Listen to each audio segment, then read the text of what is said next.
नमस्कार, capital TV देख रहे हैं आप। मैं हूं आपके साथ हर्ष भारद्वाज। संविधान को लेकर इस वक्त कई राजनेता हो हल्ला मचा रहे हैं, लेकिन संविधान की सही परिभाषा कोई नहीं बता पा रहा है। संविधान, स्वतंत्रता और संप्रभुता, आखिर इसको लेकर राजनेता क्यों लोगों को भ्रम में रखना चाहते हैं, सच नहीं बताना चाहते, ये बड़ा सवाल है। ऐसे में सुप्रीम कोर्ट के वकील अश्वनी उपाध्याय जी ने इसका पूरा सच सामने रखा। आज मैं आपसे 2025 का अपना टारगेट बता रहा हूं। 2025 का मेरा टारगेट है कि भारत में संविधान लागू हो। आप सोच रहे हो कि संविधान तो पहले से लागू है, लेकिन यह झूठ है। संविधान का मतलब होता है समान विधान, संविधान का मतलब होता है एक देश एक विधान, संविधान का मतलब होता है मजहब के आधार पर कोई नियम कानून नहीं होना चाहिए। लेकिन भारत में मजहब के आधार पर नियम चल रहा है, मजहब के आधार पर कानून चल रहा है, मजहब के आधार पर वक्फ बोर्ड चल रहा है, मजहब के आधार पर वक्फ ट्रिब्यूनल चल रहा है, मजहब के आधार पर माइनॉरिटी अफेयर कमीशन चल रहा है, मजहब के आधार पर माइनॉरिटी अफेयर मिनिस्ट्री चल रही है, मजहब के आधार पर नियम स्कूल चल रहा है, मजहब के आधार पर कॉलेज चल रहा है, मजहब के आधार पर यूनिवर्सिटी चल रही है। सब कुछ माइनॉरिटी के नाम पे हो रहा है। माइनॉरिटी कौन है किसी को नहीं पता, 1% वाला या 2% वाला। हमारा यह कहना है एक भारत श्रेष्ठ भारत बनाना है, एक देश एक विधान लागू होना चाहिए, मजहब के आधार पर नियम कानून बंद होना चाहिए और संविधान लागू होना चाहिए। मेरा दूसरा लक्ष्य है स्वतंत्र भारत का निर्माण। अब आप सोच रहे हो कि स्वतंत्र भारत तो हो चुका है, 15 अगस्त 1947 को भारत स्वतंत्र हो गया।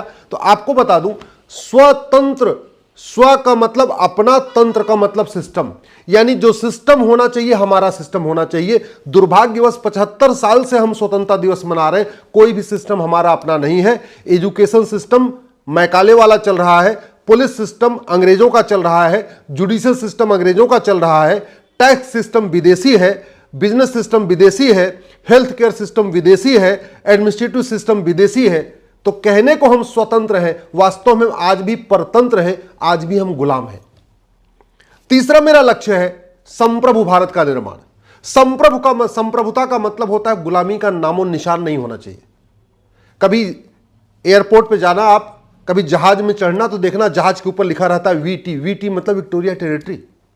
गुलामी के नाम चल रहे, बाबर, हुमायूं, तुगलक, गजनी, गोरी, जिन्होंने मारा, लूटा, तोड़ा, हत्या किया, बलात्कार किया, उनके नाम पे सड़क मोहल्ले गलियां चल रही है। जिन वहसी दरिंदों ने यहां पे हमारी माताओं को जौहर के लिए मजबूर किया, उनके नाम पे सड़क मोहल्ले गलियां चल रही है। जिन वहसी दरिंदों ने आके हमारे मठ मंदिरों को लूटा तोड़ा, उनको रिस्टोर करने के बजाय उनके लिए बाकायदा प्लेस ऑफ वर्शिप एक्ट बना दिया गया।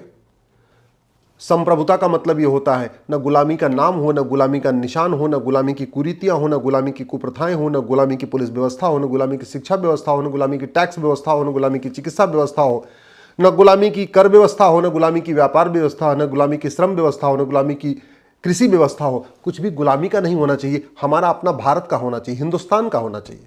तो पहला लक्ष्य मेरा है संविधान लागू करना, दूसरा लक्ष्य है स्वतंत्र भारत बनाना, और तीसरा मेरा लक्ष्य है संप्रभु भारत बनाना। चौथा मेरा लक्ष्य है परिवार मिलन कराना, यानी घर वापसी कराना। 2025 में मैंने बड़ा टारगेट लिया हुआ है। इसके लिए मुझे आप लोगों का तन मन धन से सहयोग चाहिए।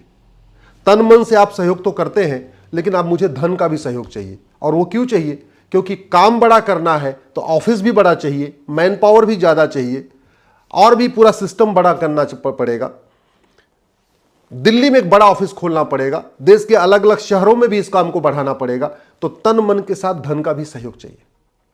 जो चौथा मेरा लक्ष्य है, एक संप्रभु भारत का निर्माण के साथ साथ एक सुरक्षित भारत का निर्माण, एक समावेशी भारत का निर्माण, एक समृद्ध भारत का निर्माण, एक स्वावलंबी भारत का निर्माण, एक संवेदनशील भारत का निर्माण। और इसके लिए 20 हमें संहिता बनानी पड़ेगी। सबसे पहले हमें इस गुलामी की शिक्षा व्यवस्था को बदल के भारत में एक समान शिक्षा व्यवस्था लागू करनी पड़ेगी। उसकी लड़ाई में कोर्ट में तो लड़ रहा हूं, लेकिन इस वर्ष मैं 125 शहरों में जाने का मैंने लक्ष्य तय किया है। 2022 में मैं 90 शहरों में गया था, 2023 में मैं 115 शहरों में गया था, 2024 में 122 शहरों में गया था, 2025 में मैंने 125 शहरों का लक्ष्य लिया है। मेरा आप लोगों से हाथ जोड़ के निवेदन है, अपने शहर में, अपने जिला मुख्यालय पे, आप जहां रहते हैं वहां पे बड़ा कार्यक्रम आयोजित करिए। 1000, 1500, 2000 लोगों का कार्यक्रम आयोजित करिए। मैं आऊंगा, वहां हम चर्चा करेंगे। जो 20 सूत्री कार्यक्रम मैंने लिया है 2025 के लिए, वो आपको बताता हूं कि गुलामी की शिक्षा व्यवस्था बंद हो, one nation one education system लागू हो, one nation one education board लागू हो, सबकी किताब एक हो, मजदूर हो या मालिक, अमीर हो या गरीब, किताब सबकी एक होनी चाहिए, अपनी अपनी मातृभाषा में पढ़ें लेकिन समान शिक्षा लागू हो। दूसरा मैंने टारगेट लिया है, ये जो गुलामी की चिकित्सा व्यवस्था है इसको बदल के भारतीय चिकित्सा व्यवस्था लागू किया जाए। तीसरा हमने लिया है कि जो गुलामी के मजहब के आधार पे पारसी एक्ट, क्रिश्चियन एक्ट, शरीयत एक्ट चल रहा है, इसको खत्म करके एक भारतीय नागरिक संहिता लागू किया जाए। चौथा मैंने लिया है कि जो भ्रष्टाचार अपराध खत्म करने के लिए 50 कानूनों का, घटिया कानूनों का मकड़जाल चल रहा है वो बंद हो, और जैसे अमेरिका में ये फेडरल पिनल कोड चलता है ऐसा ही एक भारतीय दंड संहिता भारत में लागू की जाए। अभी 50 कानूनों का मकड़जाल चल रहा है, वैसे आईपीसी बदल गई है, बीएनएस आ गई है, लेकिन वो पर्याप्त नहीं है, उससे अपराध कम नहीं होगा, उससे भ्रष्टाचार खत्म नहीं होगा। हम चाहते हैं जितने भी अपराध हैं सबको मिला के एक भारतीय दंड संहिता बने। पुलिस अभी सत्ता की गुलाम है, 1861 वाला कानून चल रहा है, इसी के कारण जो पुलिस की कार्यशैली है बिल्कुल वो अंग्रेजों स्टाइल में चल रही है। पुलिस स्वतंत्र हो, पुलिस निष्पक्ष हो, जनता के हित के लिए काम करे, उसके लिए एक भारतीय पुलिस संहिता की आवश्यकता है। एक भारतीय न्याय संहिता की आवश्यकता है, जज भी रिस्पॉन्सिबल हो, जज भी अकाउंटेबल हो, जज भी ईमानदारी से काम करे, और भारत में जस्टिस विद इन ईयर हो, सभी मुकदमों का फैसला 1 साल में हो, चाहे वो डिस्ट्रिक्ट कोर्ट हो, चाहे हाई कोर्ट हो, चाहे सुप्रीम कोर्ट हो, मुकदमा 1 साल में होना चाहिए। चाहे वो सिविल मुकदमा हो, क्रिमिनल मुकदमा हो, टैक्स का मुकदमा हो, कारपोरेट मुकदमा हो, सर्विस मैटर का मुकदमा हो, फैसला 1 साल में होना चाहिए। उसके लिए एक भारतीय पुलिस संहिता बनानी पड़ेगी, भारतीय साक्ष्य संहिता बनानी पड़ेगी, भारतीय न्याय संहिता बनानी पड़ेगी और भारतीय प्रशासनिक संहिता बनानी पड़ेगी। यानी एक one nation one police code, one nation one administrative code, one nation one judicial code, one nation one evidence code बनाना पड़ेगा। इसी तरीके से 4 लाख मठ मंदिरों पे सरकार का कंट्रोल है, वो सरकार का कंट्रोल खत्म हो, हमारे मठ मंदिर फ्री हो। उन मठ मंदिरों पे क्या होगा उसके लिए मैंने एक अलग से आपसे चर्चा करूंगा, लेकिन एक भारतीय धर्मस्थल संहिता होनी चाहिए। हमारे वसी दरिंदों ने जिन हमारे मठ मंदिरों को तोड़ा था, अब एक एक करके मुकदमा चलेगा, एक एक का फैसला होगा। एक बार अयोध्या का फैसला होगा, फिर काशी का होगा, फिर मथुरा का होगा, फिर भद्रकाली होगा, फिर भोजशाला होगा। ऐसे काम नहीं चलेगा। एक भारतीय धरोहर संहिता बनाई जाए और जितने मठ मंदिर मुगलों के दौरान तोड़े गए थे उनको सबको रिस्टोर कर लिया जाए। इसी तरीके से एक भारतीय नागरिकता संहिता, जो संविधान का आर्टिकल 11 कहता है, जो लोग भारत को न माने, भारत की संस्कृति को न माने, भारत की परंपरा को न माने, वसुधैव कुटुंबकम को न माने, नारी तू नारायणी को न माने, उनको भारत की नागरिकता खत्म होनी चाहिए। उनको कोई जरूरत नहीं भारत की नागरिकता देने का। तो भारत की नागरिकता देने और नागरिकता लेने के लिए कठोर कानून की जरूरत है, भारतीय नागरिकता संहिता की। 11वां हमने जो लक्ष्य लिया है कि सभी तरीके के टैक्स खत्म हो, इनकम टैक्स खत्म हो, जीएसटी खत्म हो, टोल टैक्स, रोड टैक्स, जितने भर टैक्स चल रहे सब टैक्स खत्म हो, वन नेशन वन टैक्स लागू हो। कमाने पे कोई टैक्स नहीं होना चाहिए, केवल खर्च करने पे टैक्स होना चाहिए। बैंकिंग ट्रांजैक्शन टैक्स होना चाहिए। उस पे मैं 2025 में काम करना चाहता हूं। एक भारतीय व्यापार संहिता बनाना चाहता हूं। व्यापारियों को बहुत शोषण होता है उनका लाइसेंस देने के नाम पे और दुनिया भर का काम करने पे। एक तो व्यापारियों से पैसा भी वसूला जाता है और व्यापारियों को चोर कहा जाता है। कहते हैं ना, उल्टा चोर कोतवाल को डांटे। एक तो व्यापारियों की लूट होती है, ऊपर से उन्हीं को चोर सिद्ध कर दिया जाता है। ये व्यवस्था बंद हो, व्यापारियों को सम्मान मिले, पूरा सम्मान मिले। तो जरूरी है एक भारतीय कर संहिता हो, एक भारतीय व्यापार संहिता हो।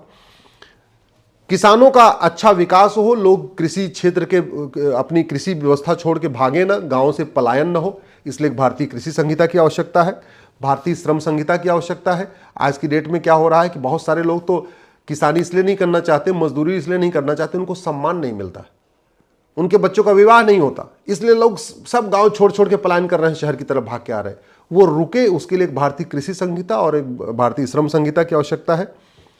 लुच्चे लफंगे अनाड़ी गंवार माफिया पैसा खरीद के सांसद बन रहे, विधायक बन रहे, पार्षद बन रहे, प्रधान बन रहे, इसको ठीक करने के लिए एक बाकायदा भारतीय चुनाव संहिता की आवश्यकता है। इसी तरीके से जो जनप्रतिनिधि हैं, चाहे वो पार्षद हो, चाहे प्रधान हो, चाहे विधायक हो, चाहे सांसद हो, ये इनको करना क्या है कहीं लिखा ही नहीं है। ये सुबह से लेकर शाम तक भाषणबाजी करते लेकिन अपना काम करते ही नहीं है। तो ये सभी सांसद, विधायक, पार्षद, प्रधान की जिम्मेदारी, रोल्स, रिस्पॉन्सिबिलिटी, उनको क्या क्या करना है ये बाकायदा लिखित में हो, इसके लिए भारतीय विधायिका संहिता की आवश्यकता है।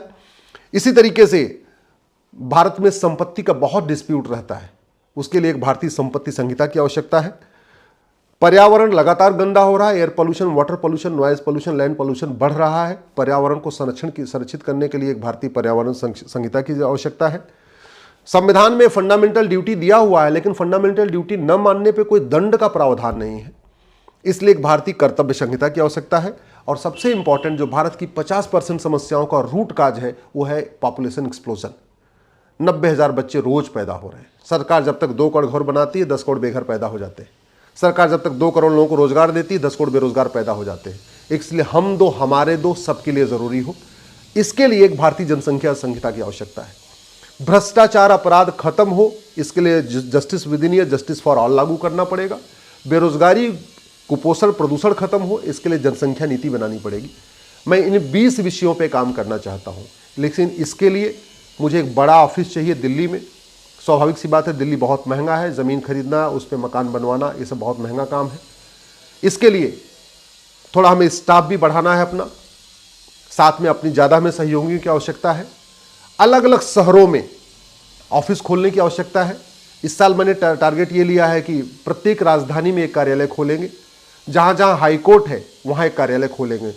सामान्यतया जहाँ देश की राजधानी होती है, प्रदेश की राजधानी होती है, वहीं हाईकोर्ट भी होती है, तो लगभग दोनों एक ही हो जाएगा। जैसे महाराष्ट्र, मुंबई प्रदेश की राजधानी भी है और हाईकोर्ट भी मुंबई में ही है। कुछ स्थानों पे थोड़ा अलग होता है। पटना अपना हाईकोर्ट भी वहीं है, राजधानी भी वहीं है।